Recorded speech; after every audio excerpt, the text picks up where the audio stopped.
Hello दोस्तों, आज मेरे गैराज में NS 160 पल्सर आई है।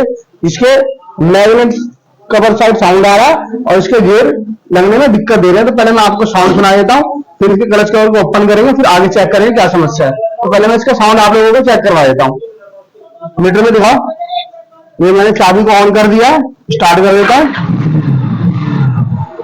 और आप लोगों को मैं साउंड सुनाता हूँ।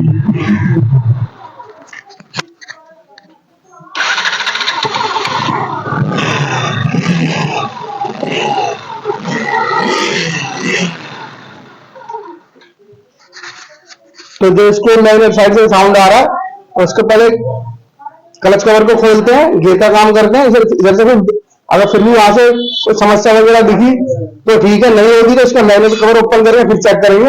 पहले क्लच कवर को ओपन कर लेते हैं। तो दोस्तों, इसका मैंने क्लच कवर खोला है, सारा क्लच का सारा सामान निकाल लिया क्लच खोल के। तो जैसे ही मैंने इस कटोरे को बाहर निकाला तो इसकी कंडीशन देखिए आप, इसकी काफी ज्यादा, इसका कटोरा ही खराब हो चुका है। ये देखिए, ये इसका पूरा ही कटोरा खराब हो चुका है। इसकी सारी डिप्टे टूट गई है, गरारी एरी। और इसका बुश प्लेट देखिए कैसे खराब हो गया। ऑयल पंप पे भी देखिए, ऑयल पंप पे भी निशान आ चुका है।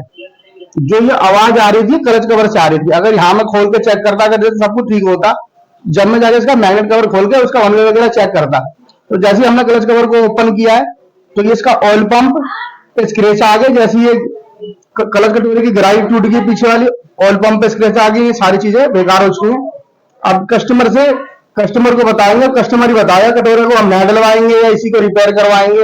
अभी तो डिसीजन लेना कस्टमर के ही हाथ में है। तो पहले कस्टमर से हम बात कर लेते हैं, फिर जैसा भी होता है आगे काम को बढ़ाते हैं।